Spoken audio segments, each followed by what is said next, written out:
बिहार में कांग्रेस अपनी इंटरनल रणनीति से एक नई इक्वेशन को साधने की कोशिश कर रही है। दरअसल चुनावों से पहले बिहार की राजनीति में एक नई करवट ली जा रही है। विधानसभा चुनाव 2025 से पहले जितनी हलचल बीजेपी और एनडीए में दिख रही है, उतनी ही बेचैनी महागठबंधन के भीतर भी नजर आ रही है, खास तौर पर कांग्रेस पार्टी को लेकर। राहुल गांधी की बढ़ती सक्रियता, ओबीसी ईबीसी सम्मेलन, शिक्षा न्याय संवाद और पलायन रोको, नौकरी दो जैसे नारे और ये सारे दौरे एक साफ मैसेज देते हैं कि कांग्रेस अब आरजेडी के साए में नहीं बल्कि अपने दम पर खड़ी दिखाई देना चाहती है।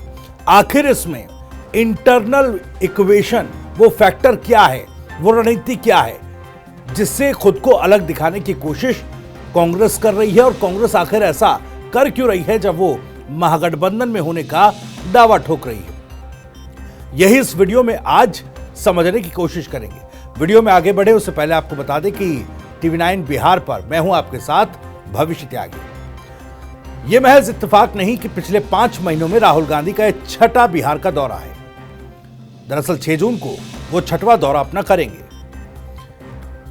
इस बार राहुल गांधी, एक तरीके से कहा जाए तो ये जो छठवां दौरा वो करने वाले हैं, ये एक सियासी स्क्रिप्ट है जो इस बार तेजस्वी यादव की लाइट में नहीं बल्कि राहुल के स्टेज पर लिखी जा रही है। कांग्रेस की स्वतंत्र छवि की तलाश, ये मौका है, मजबूरी है, क्योंकि ये तो तय है कि कांग्रेस इस बार खुद को एक स्वतंत्र इंडिपेंडेंट पार्टी के तौर पर प्रोजेक्ट करना चाह रही है महागठबंधन में होते हुए। ये मजबूरी है, मौका है, और ये इंटरनल रणनीति का कौन सा हिस्सा है या इससे कौन सी इक्वेशन को साधा जाएगा। 2020 का विधानसभा चुनाव कांग्रेस के लिए सबक से कम नहीं था। 70 सीटें मिली थी गठबंधन के तहत, लेकिन जीत सिर्फ 19 सीटों पर हुई थी। आरजेडी को लगा कि कांग्रेस ने गठबंधन की नैया डुबो दी, और कांग्रेस को लगा आरजेडी ने उन्हें पिछली सीट पर बैठा दिया। इस बार कांग्रेस न तो चुनावी मैदान में पिछली सीट पर बैठना चाहती है और न ही किसी और की स्क्रिप्ट का साइड कैरेक्टर बनना चाहती है। इसलिए राहुल गांधी खुद बिहार की जमीन पर उतर आए हैं। नीतीश के गढ़ नालंदा में ओबीसी ईबीसी सम्मेलन सिर्फ एक कार्यक्रम नहीं होगा बल्कि एक रणनीतिक दांव होगा। यहां की आबादी में ओबीसी ईबीसी वोटर्स की हिस्सेदारी लगभग 36% है, जो किसी भी चुनावी गेम को जीत हार में बदल सकता है। कांग्रेस अब मुस्लिम यादव समीकरण से निकलकर डीईओ यानी कि दलित ईबीसी ओबीसी समीकरण की ओर बढ़ती दिखाई दे रही है। यही उसी सोशल जस्टिस इकोनॉमिक पिच की दिशा में है जिसे राहुल गांधी के शब्दों में भारत जोड़ो की अगली स्टेज माना जा रहा है। तेजस्वी और कांग्रेस साथ साथ हैं, महागठबंधन में है, लेकिन अलग अलग क्यों हैं? क्यों कांग्रेस पार्टी अलग दिखाई देना चाहती है? दरअसल तेजस्वी यादव ने जिस दिन माई बहन मान योजना लॉन्च की थी, कांग्रेस नेताओं की भौहें तन गई थी, और फिर उसी आइडिया को कांग्रेस के एक नेता ने अपने पोस्टर पर चिपका दिया। हम लाए हैं बहनों के लिए सम्मान योजना। तेजस्वी खामोश रहे, लेकिन आरजेडी के मीडिया प्रकोष्ठ ने कांग्रेस को तीखे शब्दों में नसीहत दी। ये सब जानते हैं कि महागठबंधन ऑल इज वेल मोड में नहीं है। भीतर खाने चीजें खत बता रही हैं। कांग्रेस चाहती है कि उसे 50 से ज्यादा सीटें मिले, लेकिन तेजस्वी 30 से 40 सीटों से ऊपर देने के मूड में नहीं है। वजह साफ है, आरजेडी मानती है कि जमीनी वोट उनकी वजह से आता है। कांग्रेस सिर्फ नेता भेजती है, जमीनी कार्यकर्ता नहीं। अब सवाल यह है कि क्या कांग्रेस के पास इतना मजबूत ग्राउंड कैडर है कि वो इन सीटों पर लड़ सके, या यह सिर्फ एक प्रेशर पॉलिटिक्स है? कांग्रेस का नया एजेंडा ओबीसी का ताज और दलितों का साथ। नालंदा की रैली हो या पटना में शिक्षा न्याय संवाद, कांग्रेस लगातार उसी तबके से संवाद कर रही है जो अभी तक या तो नीतीश कुमार के पास था या तेजस्वी यादव के कोर वोट बैंक में गिना जाता है।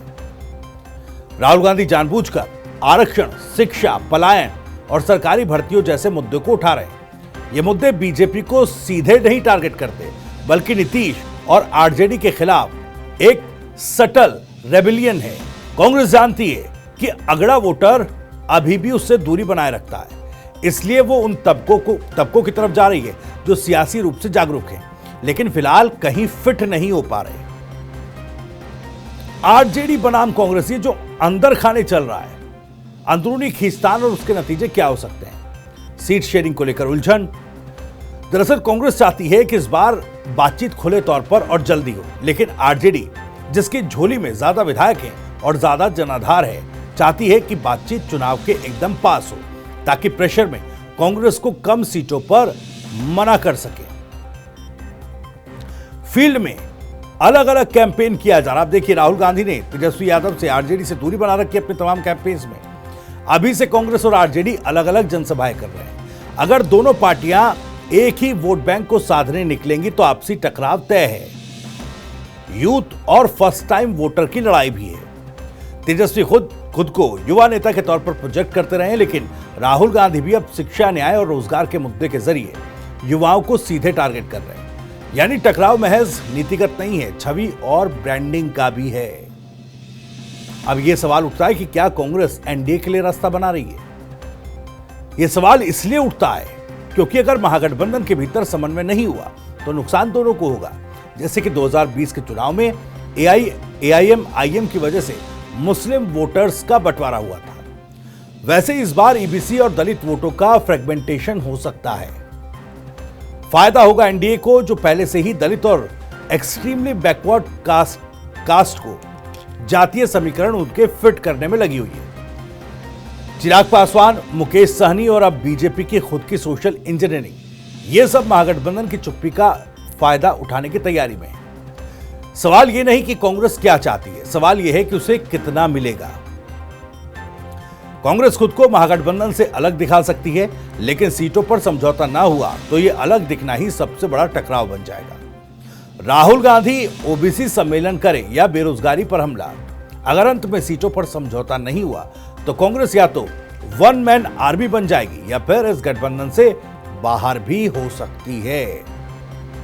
क्या कांग्रेस बिहार में आम आदमी पार्टी की तरह वैकल्पिक नैरेटिव बनाना चाहती है? सवाल है, और शायद हां इसका जवाब हो सकता है। लेकिन आपके पास दिल्ली मॉडल था, कांग्रेस के पास सिर्फ इतिहास है, और इतिहास से चुनाव नहीं जीते जाते, खासकर बिहार की राजनीति में। क्या कांग्रेस की बिहार री एंट्री है या अगली हार की स्क्रिप्ट है? जिस तरीके से कांग्रेस अपने आप को लेकर एक प्रोजेक्शन बिहार में बना रही है, अगर कांग्रेस इस रणनीति के जरिए खुद को मजबूत करती है और जमीनी लेवल पर कैडर खड़ा कर पाती है तो वो आरजेडी पर दबाव बना सकती है और गठबंधन के भीतर बड़ी भूमिका ले सकती है। लेकिन अगर यह रणनीति सिर्फ भाषण, सम्मेलन और पोस्टर तक सीमित रही तो ये राहुल गांधी की छठवीं नहीं, अंतिम बार बिहार की यात्रा साबित हो सकती है। कहने का मतलब यह है कि चुनावों में जो कोशिश अब इन सभाओं के जरिए राहुल गांधी कर रहे हैं, कांग्रेस को एक इंडिपेंडेंट इमेज के तौर पर प्रोजेक्ट करने की कोशिश कर रहे हैं, अगर ये सक्सेसफुल हुआ तो वो आरजेडी पर दबाव बना सकती है। लेकिन ऐसा नहीं तो ये एक सेल्फ गोल भी साबित हो सकता है। कांग्रेस इस बार बिहार में इतर दिखने की पूरी कोशिश कर रही है। वो अब आरजेडी की परछाई बनकर नहीं चलना चाहती, लेकिन ये अलगाव क्या राजनीतिक बढ़त देगा या नुकसान? अगर सीट शेयरिंग में कांग्रेस ने ज्यादा की मांग की और आरजेडी नहीं मानी तो दरार गहराएगी। अगर कांग्रेस ने अपने अभियान को संगठनात्मक जमीन स्तर पर नहीं पहुंचाया तो यह सिर्फ ऑप्टिक्स बनकर रह जाएगा।